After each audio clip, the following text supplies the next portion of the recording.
Shalom, saudara-saudara.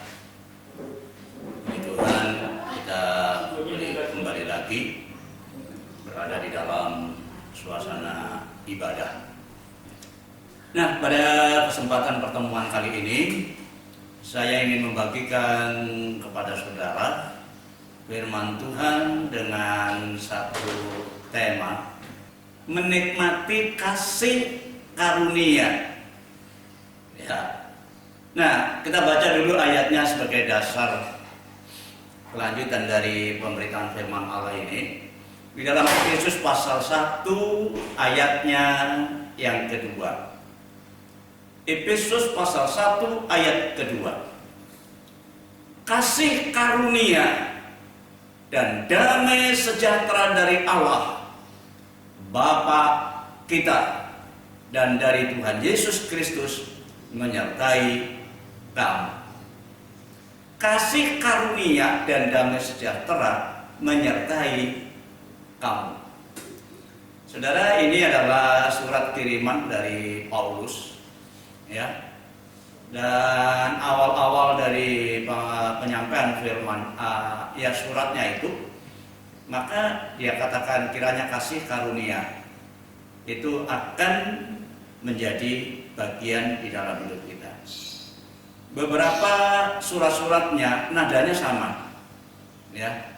Jadi disinilah ada satu penekanan betapa pentingnya kasih karunia. Kasih karunia ini apa sih? Ya. Kasih karunia itu apa? Kasih karunia itu di dalam bahasa sinonimnya adalah anugerah. Anugerah. Kasih karunia itu sama dengan anugerah. Dan anugerah itu adalah pemberian yang diberikan dari atasan kepada bawahan. Ya. Dari atasan kepada bawahan. Dan pemberian itu melampaui dari yang seharusnya didapatkan. Ya, andai kata ada seorang bekerja, kemudian dia dapat upah, itu bukan anugerah, itu hasil jerih payah. Ya. Tetapi andai kata apa yang dikerjakan itu tidak sebanding, tidak seimbang dengan apa yang didapatkan. Ya. Kasih karunia, anugerah itu melampaui dari segala apa yang harus didapatkan. Demikian pula dengan yang dikatakan di dalam firman Allah, kasih karunia Allah, itu ya, melampaui segala akal. Tetapi walaupun kasih karunia itu ada yang mengatakan adalah pemberian dengan cuma-cuma, ya, pemberian gratis, pemberian cuma-cuma. Sebab itu dikatakan kasih karunia, dikatakan anugerah, karena itu pemberian cuma-cuma. Tidak, saudara, tidak cuma-cuma. Walaupun pada kenyataannya keselamatan yang diberikan oleh Tuhan itu adalah kasih karunia, tetapi itu bukan tanpa satu tindakan kita, respon kita. Tahu-tahu dikasih begitu saja. Oh, tidak. Ya, di dalam Efesus pasal 2 ayat 8 jelas dikatakan di sana, sebab karena kasih karunia kamu diselamatkan. Tetapi bagaimana diselamatkan itu? Ayat selanjutnya mengatakan diselamatkan oleh iman, oleh percaya. Ada satu tindakan iman baru kasih karunia itu datang, bukan berarti nggak ada yang dilakukan. Ya, sebab karena kasih karunia kamu diselamatkan oleh iman. Dan itu bukan hasil usahamu, tetapi itu pemberian Allah, kata firman Allah. Ya. Jadi kita lihat bahwa kasih karunia, walaupun itu namanya kasih karunia, pemberian yang melampaui sebuah batas daripada yang seharusnya, tetapi tetap karena ada sesuatu yang sudah kita lakukan, sesuatu yang kita kerjakan, maka kemudian ada yang namanya muncul pemberian yang melampaui segala akal itu. Ya. Jadi sekali lagi saudara, kasih karunia itu muncul karena kita ada satu tindakan. Nah, di dalam Ibrani pasal 4 ayat 16 juga dikatakan di sana. Sebab itu, marilah kita dengan penuh keberanian menghampiri takhta kasih karunia, menghampiri, datang. Jadi kalau kita tidak menghampiri, kalau kita tidak datang, kasih karunia itu tidak akan pernah ada.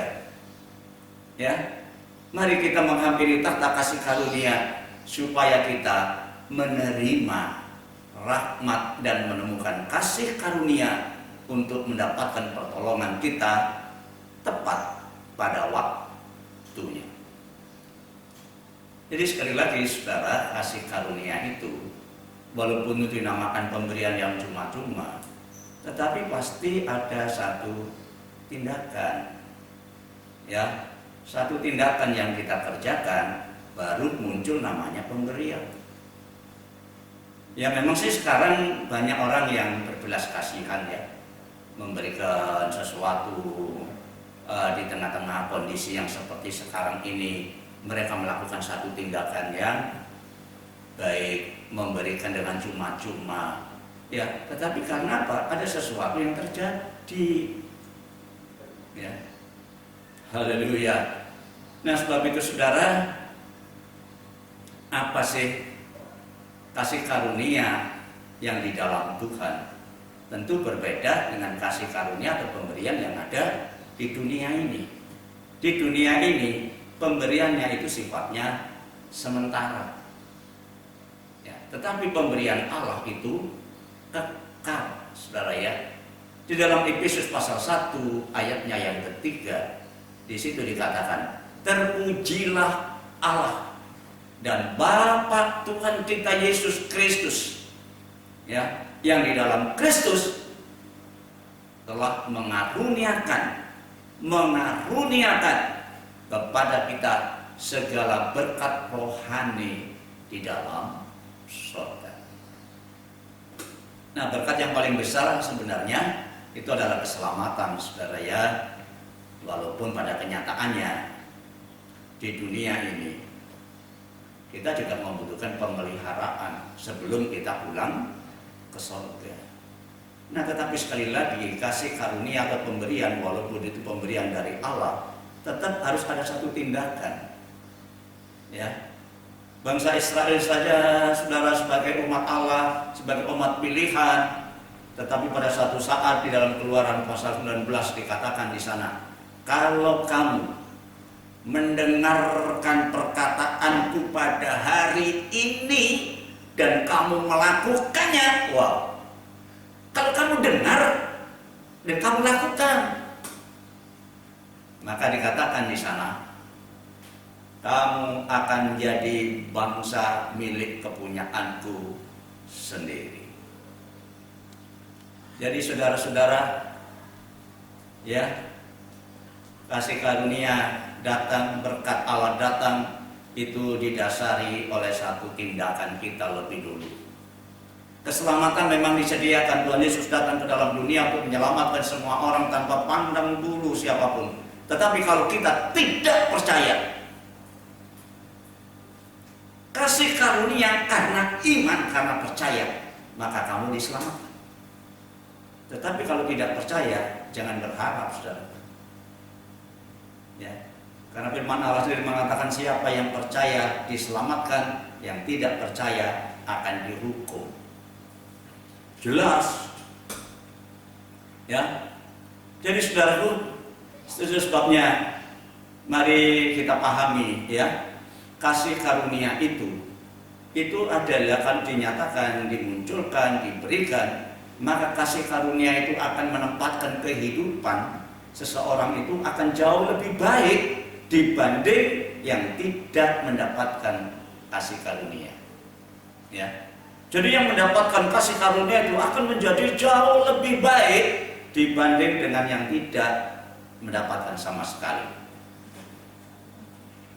Nah, kita perhatikan satu contoh yang paling gampang, ya. Contohnya tetap di dalam Alkitab, saudara ya, bukan di luar Alkitab.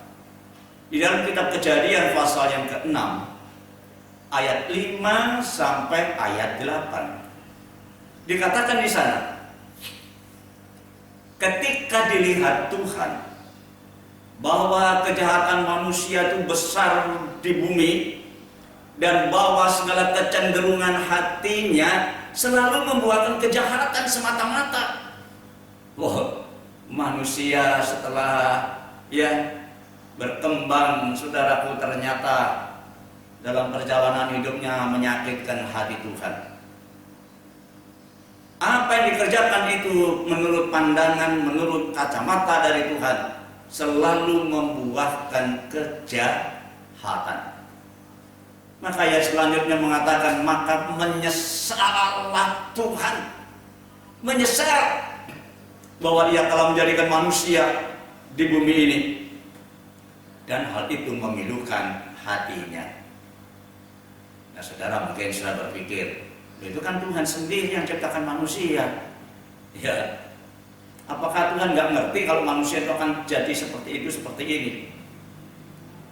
Saudara, manusia itu diciptakan sebagai makhluk yang berbeda daripada makhluk yang lain. Ya, diberikan perasaan, diberikan pengetahuan, diberikan keinginan, itu namanya satu pribadi. Ya, jadi mereka berhak atau menggunakan apa yang dikaruniakan Tuhan itu, ya, karena mereka bisa menginginkan sesuatu, bisa punya perasaan, ya, bisa punya pengetahuan, diberikan hak bebas untuk memilih.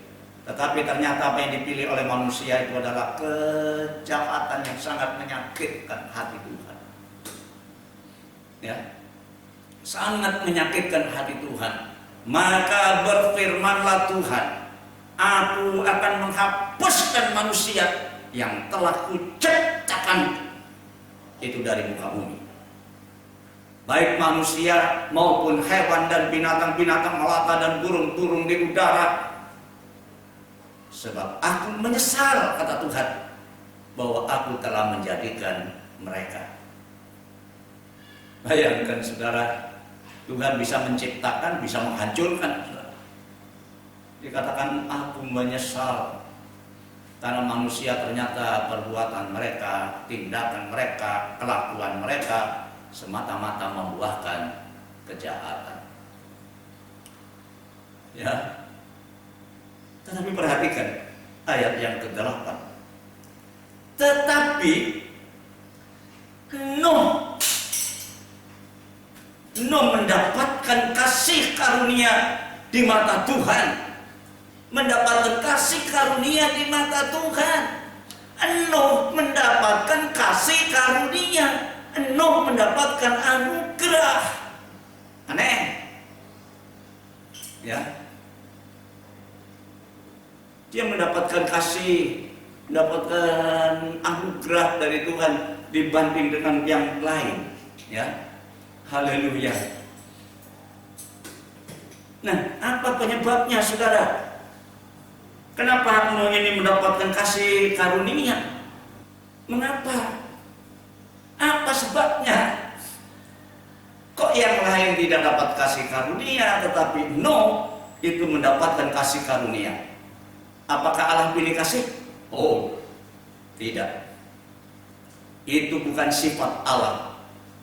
Karena sifat Allah itu adalah adil. Ya, beda dengan manusia. Kalau tindakan adilnya itu beda dengan manusia. Kalau manusia itu adil, itu artinya sama rata. Ya, punya anak 2. Yang satu sudah di perguruan tinggi, yang satu masih di SD. Tetapi karena orang tua itu adil, maka diberi uang saku sama rata. Yang mahasiswa dikasih 5.000, yang di SD dikasih 5.000. Adil. Ya, bukan begitu, saudara. Kalau adil menurut Tuhan itu yang salah dihukum, yang benar dikasih anugerah. Jadi jelas di sini, ya. Apakah Allah dipilih kasih? Oh, tidak. Tidak. Nuh mendapatkan kasih karunia, ya, karena Allah itu adil, tidak menyamaratakan, tapi sesuai dengan porsinya. Anak kecil makanannya bubur.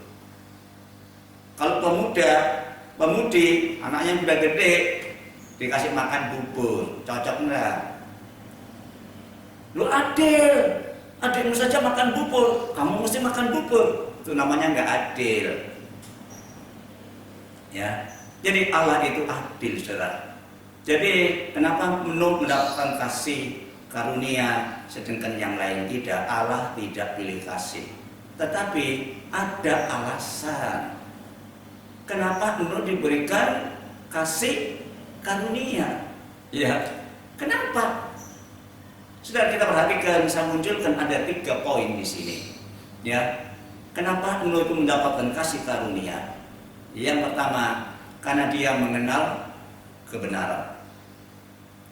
Dia mengenal kebenaran. Yang kedua, dia hidup di dalam kebenaran.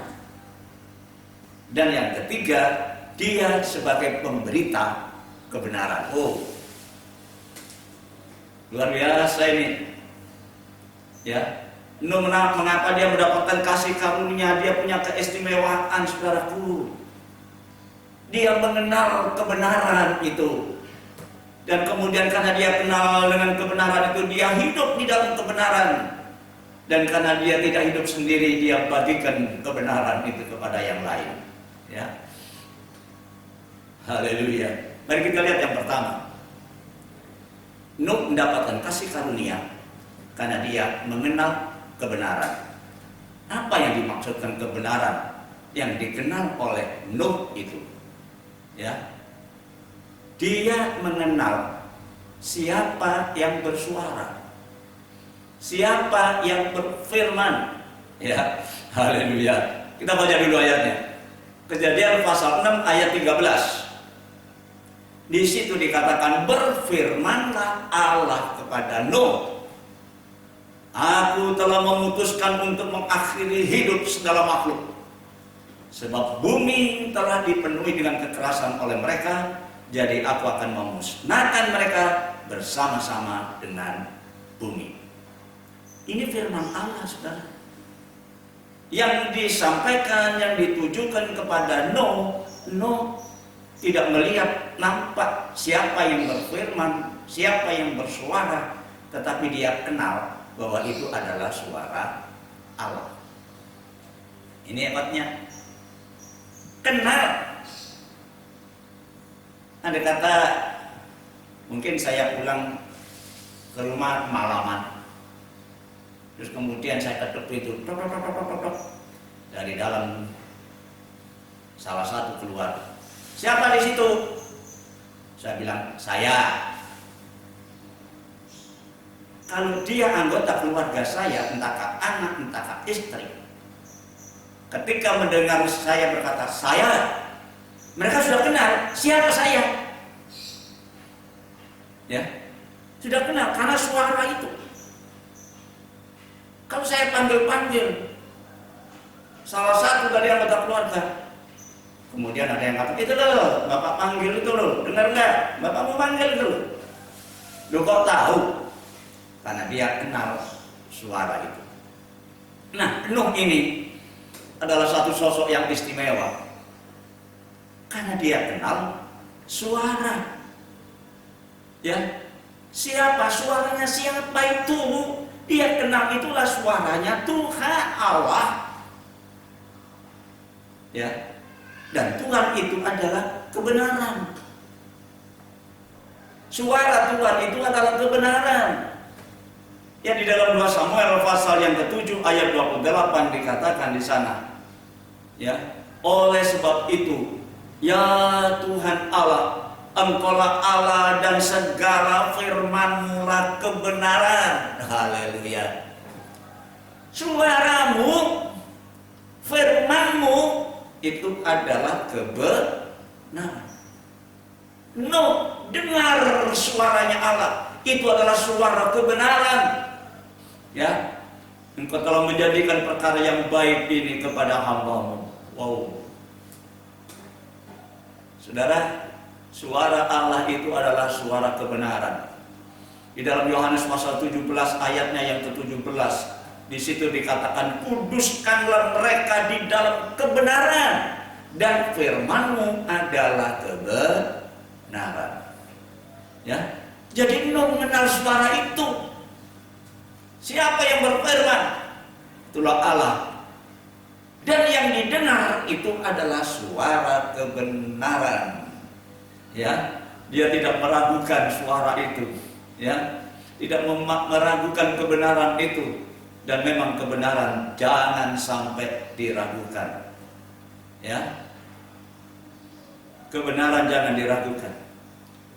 Nuh kenal itu suara kebenaran. Ya, karena kebenaran itu sendiri adalah Allah. Ya, suara kebenaran, suara firman itu adalah Allah sendiri. Di dalam Yohanes pasal 1 ayat 1 dikatakan di sana, ya, pada mulanya, pertama kali, awal dari segala sesuatu itu adalah firman. Firman itu bersama-sama dengan Allah, dan firman itu adalah Allah. Jadi jelas di sini, saudara, waktu kalau Nuh mendengar suara, itulah suara Allah, itu adalah suara kebenaran. Dalam surat kitab Samuel tadi dikatakan, firman-Mu itu adalah kebenaran. Dalam Yohanes pasal 17 ayat 17 mengatakan, kuduskan mereka di dalam kebenaran. Firman-Mu adalah kebenaran. Dia mengenal suara kebenaran, dia mengenal suara firman itu. Wow. Ya. Dan firman yang telah menjadi manusia, yaitu Yesus Kristus. Nah, banyak orang tidak mengenal secara pribadi, saudara, ya. Mereka kenal, bisa mengikut, tapi tidak kenal secara pribadi siapa firman itu, siapa Yesus itu. Contohnya muridnya sendiri, namanya Filipus, dia tanya, Guru, tunjukkan Bapa itu kepada kami, itu sudah cukup bagi kami. Apa jawab Tuhan? Filipus, sekian lama kamu ikut aku, kamu tidak kenal Bapa. Kalau kamu sudah melihat aku, itu kamu sama dengan melihat Bapa, karena aku dan Bapa itu adalah satu. Saudara, banyak orang kenal Yesus tapi tidak mengenal secara pribadi. Ya. Karena tidak mengenal secara pribadi, mereka tidak punya hubungan secara pribadi. Ya. Saudara, Yesus itu adalah firman itu sendiri. Ya, Yesus itu adalah kebenaran. Di dalam Yohanes pasal 14 ayat 6 dikatakan, akulah jalan, kebenaran, dan hidup. Tidak ada seorang pun sampai kepada Bapa kalau tidak melalui aku, kata Tuhan. Jadi jelas di sini, saudara, kita tidak hanya sekedar kenal, sekedar tahu siapa Yesus itu, siapa kebenaran itu. Ya, tetapi kalau kita tidak mengenal secara akrab, secara dalam, kita tidak memiliki yang namanya kerajaan surga. Tidak ada seorang pun yang bisa menghadap hadirat Bapa kalau tidak melalui aku, karena aku adalah jalan, kebenaran, dan hidup. Saudara, Paulus, dia seorang rasul yang besar, yang luar biasa, yang hebat dipakai oleh Tuhan. Tetapi dia pernah tidak mengenal Yesus. Ya, tidak mengenal kebenaran itu. Sebab itu dia kejar-kejar orang Kristen, ditangkap, yang dipenjarakan. Tetapi tatkala dia berada di Damsyik, Yesus berfirman, Saulus, Saulus, kenapa kau aniaya aku? Maka Paulus bertanya, siapakah engkau ya Tuhan? Siapakah engkau? Nggak kenal dia. Tuhan berkata, akulah Yesus yang kau aniaya. Nah, dia adalah pakar dari agama. Ya, dia orang Farisi, orang Yahudi asli dari suku Benyamin. Tetapi ternyata tidak kenal kebenaran, tidak kenal Yesus itu. Nah, sebab itu dia menganiaya, saudara. Ya, menganiaya. Haleluya. Tetapi pada saat dia sudah mengenal Yesus, ditangkap oleh Tuhan sendiri, dia berkata dalam 2 Korintus pasal 5 ayat 16, dahulu aku mengenal secara manusiawi, menilai secara manusiawi Yesus itu. Tetapi sekarang setelah aku mengenal, aku tidak lagi menilainya secara manusiawi. Pandangan dari hidupnya dirubah oleh Tuhan. Dia mengenal pribadi Tuhan. Ya, saudara, jangan meragukan firman Allah, jangan meragukan kebenaran. Dosa yang pertama terjadi di Eden itu adalah dosa karena meragukan firman. Ya, meragukan firman.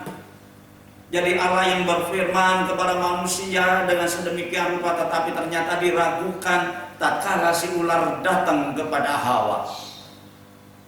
Ya, Hawa, waduh, saya mau tanya Hawa. Ya, silakanlah, katanya si Hawa, dijawab begitu.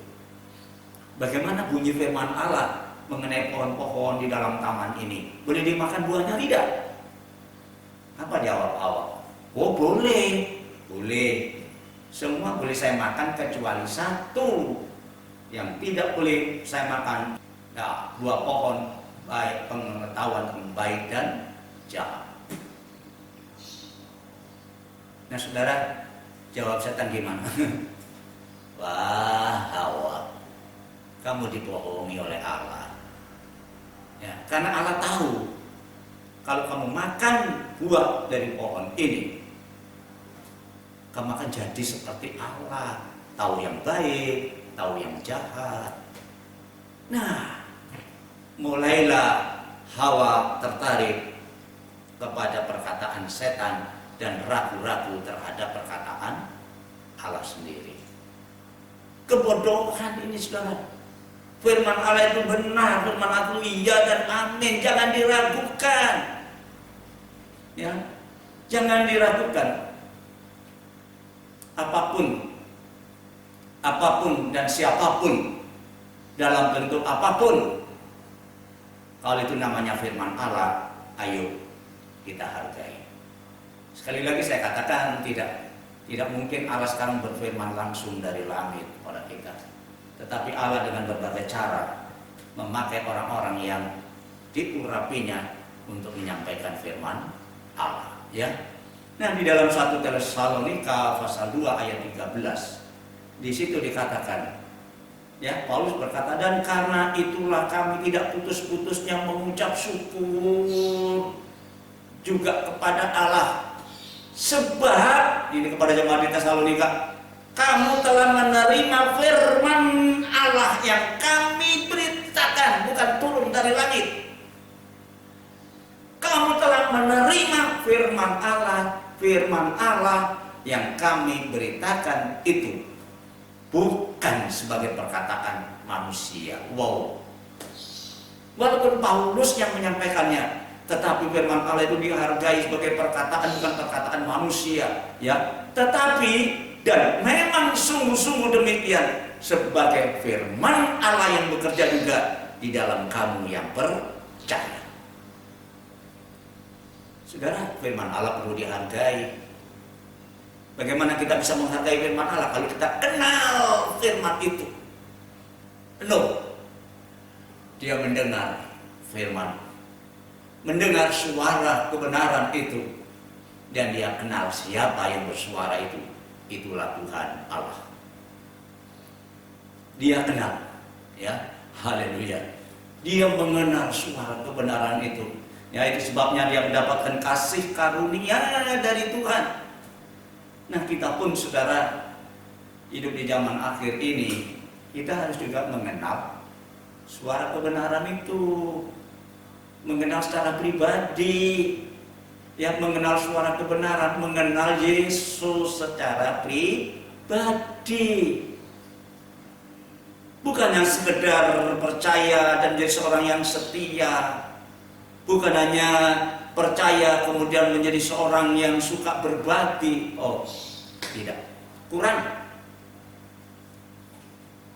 Di dalam Efesus pasal 1 ayat 15 ya sampai 17 dikatakan, di sana Paulus berkata kepada jemaat di Efesus ini, dia bangga. Karena itu setelah aku mendengar tentang imanmu, tentang keyakinanmu di dalam Tuhan Yesus, ya, dan tentang kasihmu terhadap semua orang kudus. Waduh, ini jemaat Efesus, jemaat yang sangat luar biasa. Ya, dia bukan saja percaya, tetapi juga dia hidup di dalam kasih, saling mengasihi satu dengan yang lain. Ya.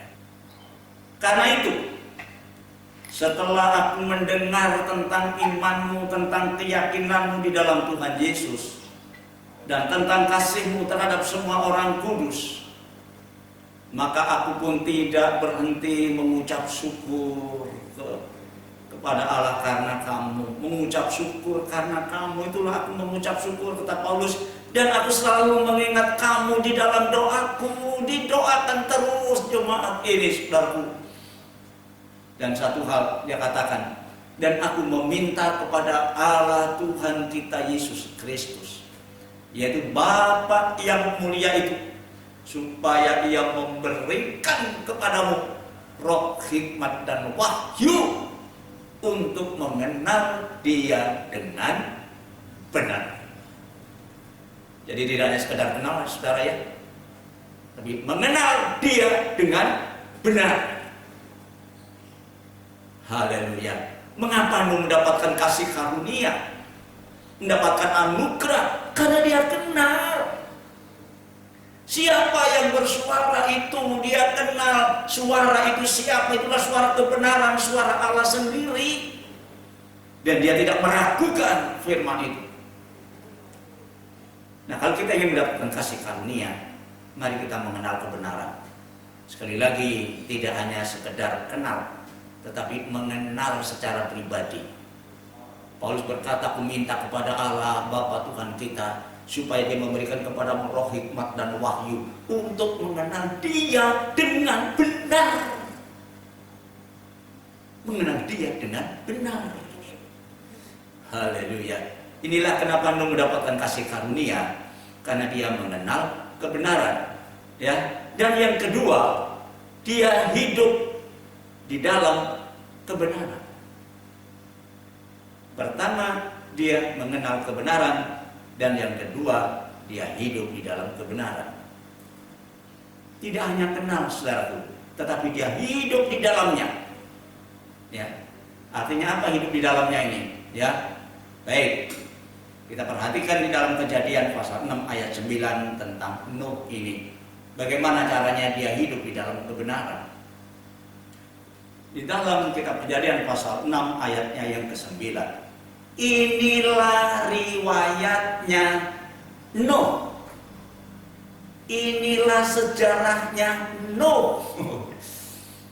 Ya. Nuh itu adalah seorang yang benar. Ini Alkitab, saudara, firman Allah ini, ya, mengatakan, menyaksikan Nuh itu adalah seorang yang benar dan tidak bercela di antara orang-orang sezamannya. Dan Nuh itu hidup bergaul dengan Allah, akrab dengan Allah. Seorang yang benar, haleluya. Dia tidak terkontaminasi dengan lingkungan, ya. Tidak dikotori oleh lingkungan, padahal di sekitarnya itu orang-orang jahat semua.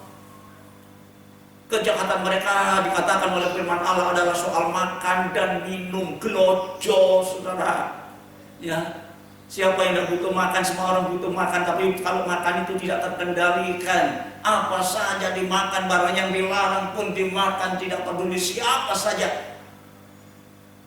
Gelojok, sabu-sabu dimakan, ya, ganja dimakan. Ya, kenapa tidak makan yang benar? Pada zamannya Nuh itu orang hanya memikirkan soal makan dan minum, dan yang kedua kawin mengawinkan. Kehidupan seks yang tidak terkontrol. Allah menciptakan seks untuk apa, saudara? Mendatangkan keturunan, tapi bukan untuk disalahgunakan. Ya. Tetapi pada zamannya Nuh itu kejahatan sedemikian rupa, orang makan, minum, kawin mengawinkan, ya. Tetapi Nuh tidak terhanyut. Dia tidak hidup seperti orang-orang sejamannya. Dia tidak terkontaminasi dengan kondisi situasi lingkungannya. Nah, saudara, kita hidup di dunia ini tidak sendiri loh, saudara. Ya, kita tidak sendiri. Di lingkungan dimanapun kita ada, kita nggak pernah sendiri. Di kampung kita hidup dengan tetangga, di sekolah kita hidup dengan teman sekolah, di tempat kerja kita juga hidup dengan teman-teman kerja. Ya. Tetapi kita jangan terkontaminasi juga dengan kondisi yang tidak menyenangkan hati Tuhan. Dengan kita kemudian mengambil satu istilah, ya, seperti ada satu peribahasa mengatakan, di mana kita ada, kita harus mengikuti budaya setempat. Di kandang kambing kami mengembek, di kandang sapi kami menguak, di kandang kuda kami meringkik. Saudara, enggak bisa seperti itu. Kita harus mempunyai satu keyakinan pendirian, ya. Hidup kita tidak akan pernah berbahagia kalau kita tidak mengontrol cara hidup pergaulan kita, ya. Tidak akan pernah bahagia.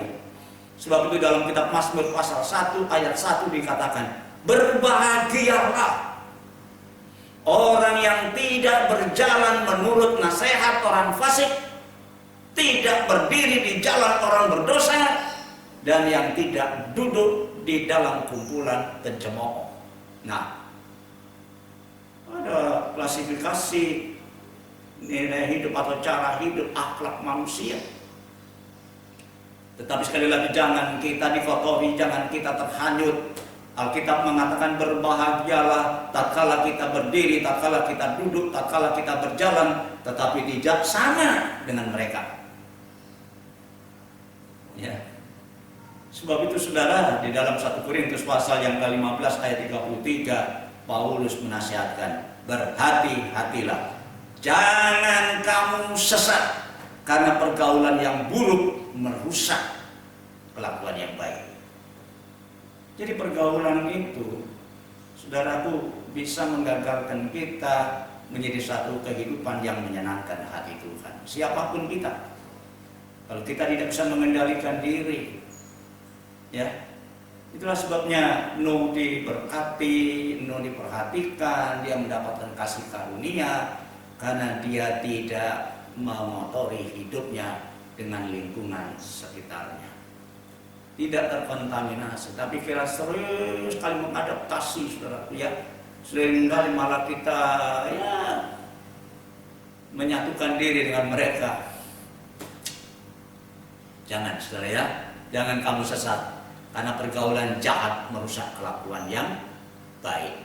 Sebab itu dalam Mazmur pasal 1 ayatnya sekarang yang kedua, ya. Ayat 1 mengatakan, berbahagialah orang yang tidak berjalan menurut nasihat orang fasik, yang tidak berdiri di jalan orang yang berdosa, dan yang tidak duduk di dalam kumpulan pencemooh.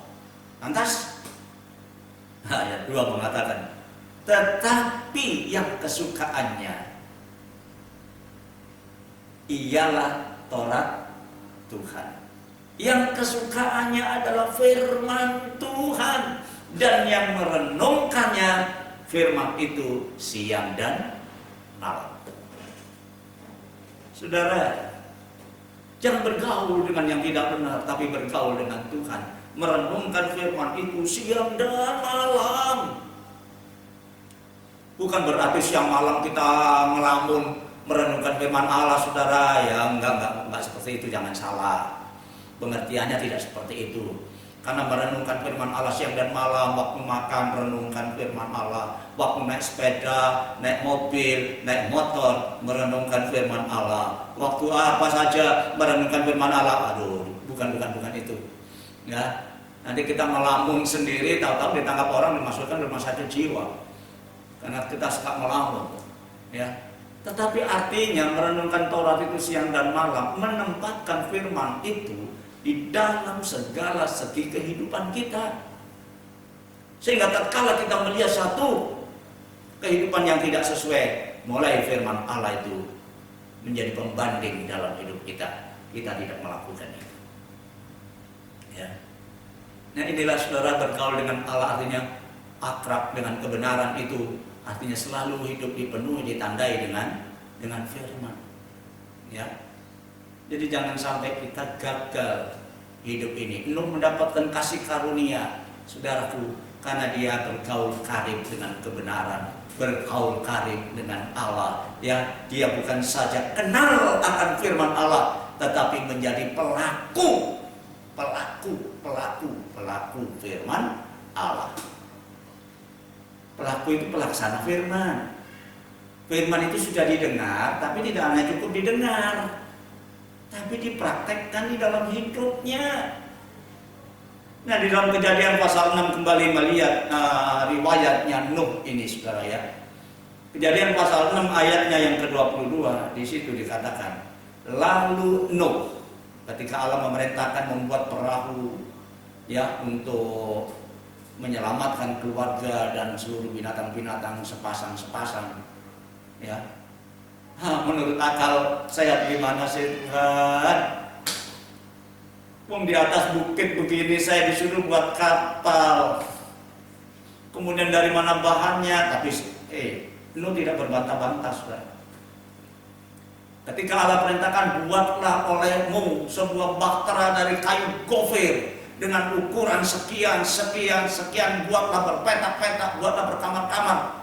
Ini satu pekerjaan yang sangat sulit, ya. Pekerjaan orang-orang bangunan ini.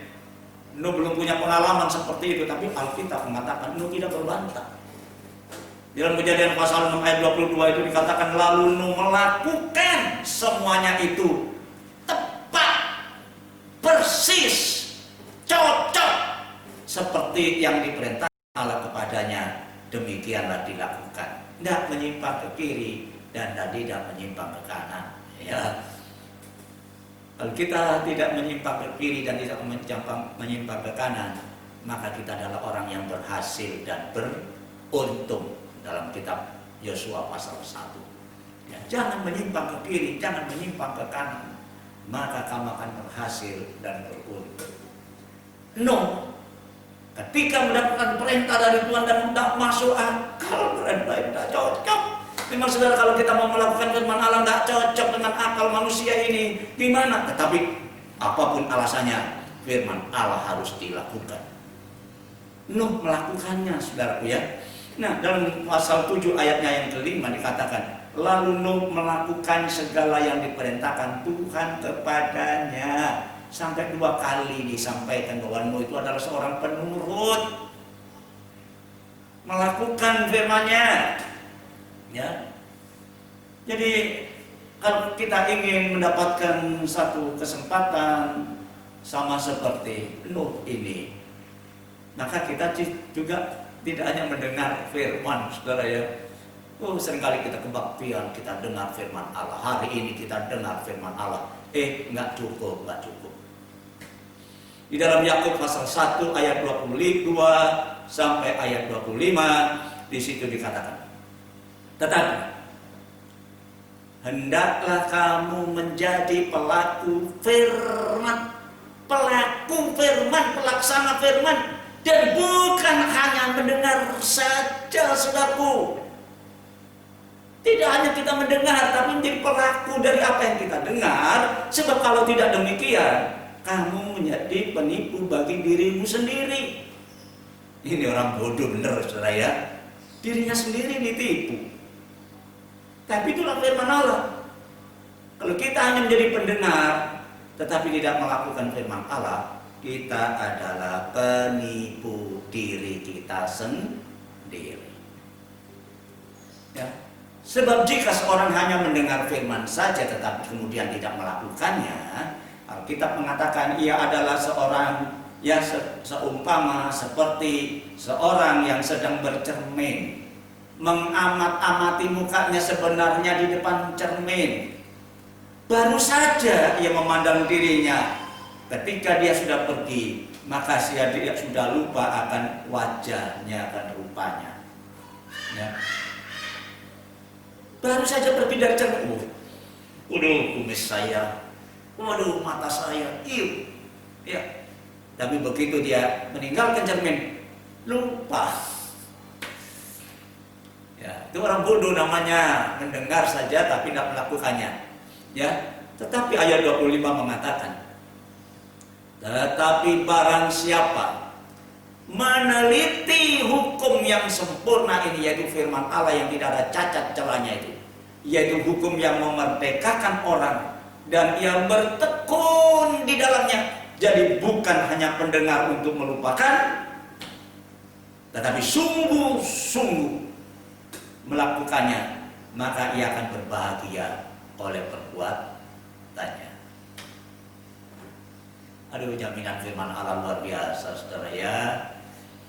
Kalau kita ingin berbahagia, bukan saja menjadi pendengar, tetapi menjadi pelaku firman.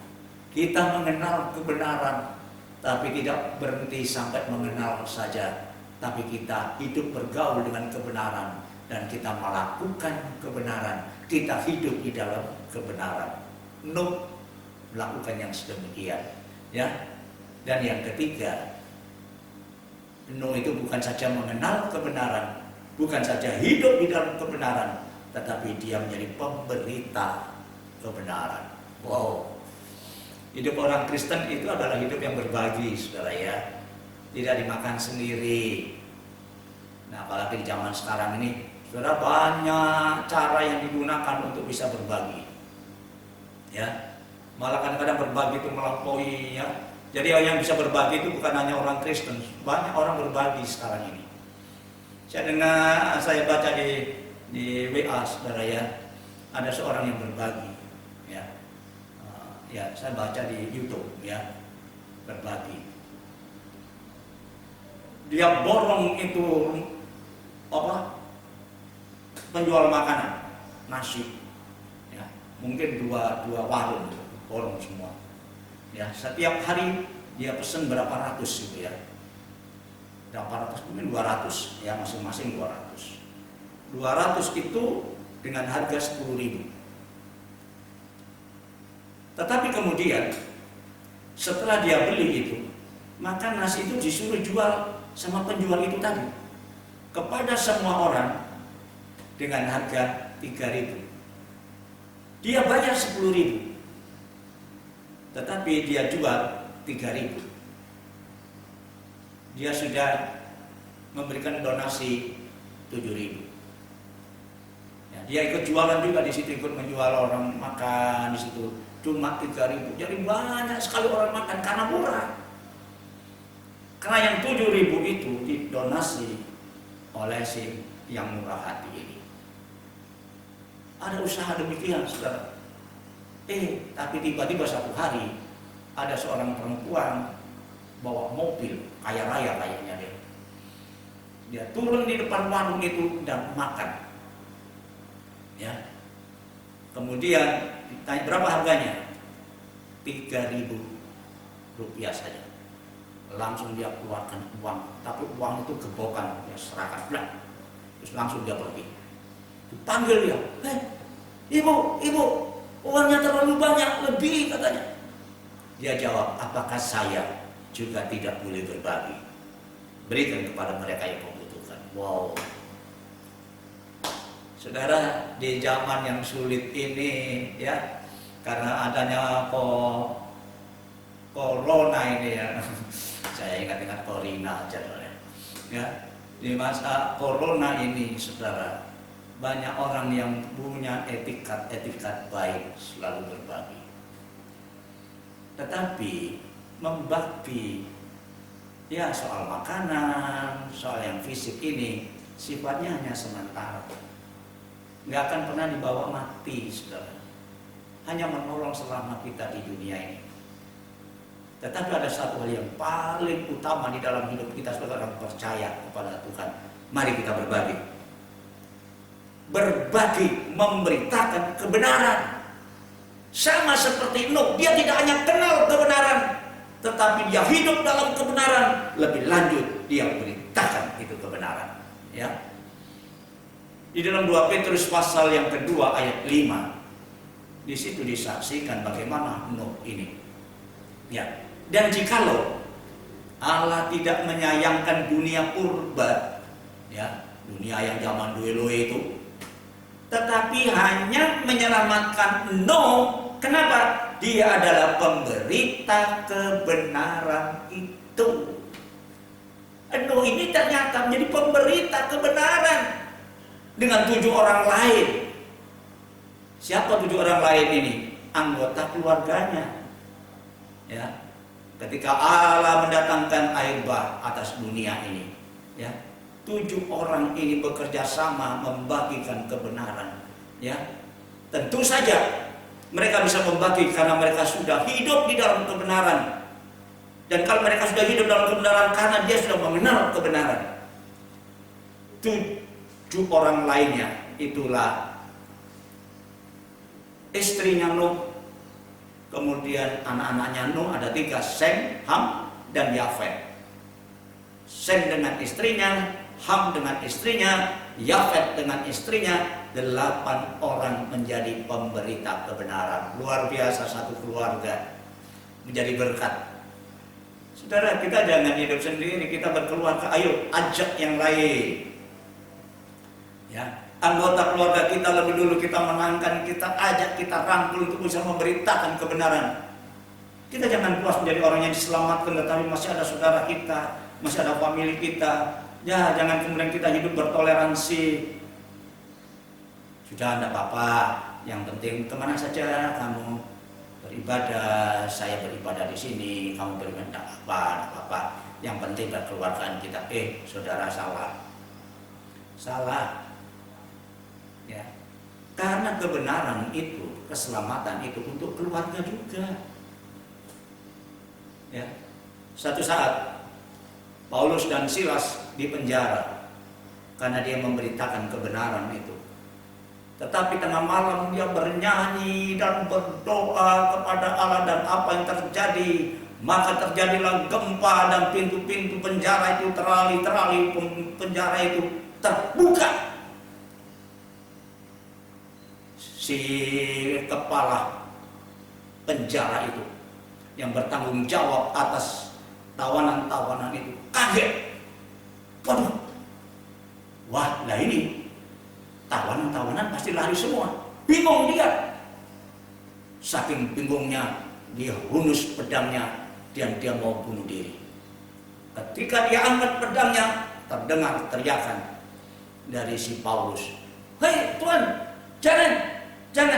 Saya masih ada di sini, saya tidak lari. Kaget ini si kepala penjara. Langsung dia datang kepada Paulus dan Silas. Dia tersungkur di depannya. Dan dia berkata, Tuhan, apa yang harus saya kerjakan supaya saya bisa selamat? Apa? Jawab Paulus. Percayalah Tuhan Yesus, maka engkau akan beroleh selamat, bukan engkau sendiri, tetapi dengan seisi rumahmu. Saudara, seisi rumah kita, seluruh anggota keluarga kita, semua diselamatkan.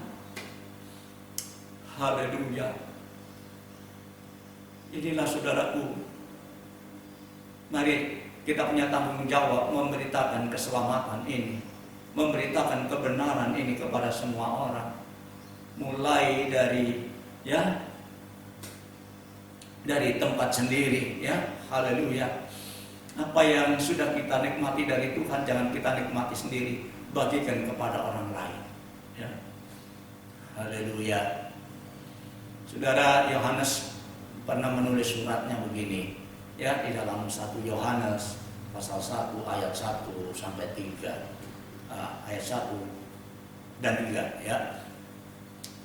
Apa yang telah ada sejak semula, yang telah kami dengar, katanya, ya. Apa yang ada sejak mula dan yang telah kami dengar dan yang telah kami lihat dengan mata kami, yang telah kami saksikan dan yang telah kami raba dengan tangan kami tentang firman yang hidup. Saudara, itulah yang kami tuliskan kepada kamu. Yohanes itu menjadi muridnya Tuhan Yesus. Yesus itu adalah firman yang menjadi manusia. Yesus itu adalah firman yang hidup. Alkitab itu firman yang tertulis. Apa yang sudah kami lihat, kami dengar, kami raba, ya, itu sekarang aku tuliskan. Diberitakan dalam bentuk tulisan, saudaraku, yang bisa kita baca sampai sekarang di dalam bagian Alkitab. Apa yang kami dengar? Nuh dengan seluruh anggota keluarganya menjadi pemberita kebenaran. Di tengah-tengah kerusakan dunia saat itu, dia mungkin dinyinyiri, saudara, ya, waktu dia membuat perahu di atas daratan yang tinggi. Haleluya. Hei, gila ya dong. Kamu orang gila buat perahu di tempat yang tinggi begini dan kering. Tapi Nuh, karena dia ingat siapa yang perintahkan dia adalah firman Tuhan, dia kerjakan, dia tahan olokan, dia tahan sindiran, bahkan pasti dia memberitakan juga firman kebenaran itu. Tapi mereka mengolok-olok, mereka mengejek. Tapi Nuh sebagai pemberita kebenaran. Nah, saudaraku, apa yang setelah kita dengar jangan disimpan sendiri, ya. Tetapi mari kita beritakan juga kepada yang lain.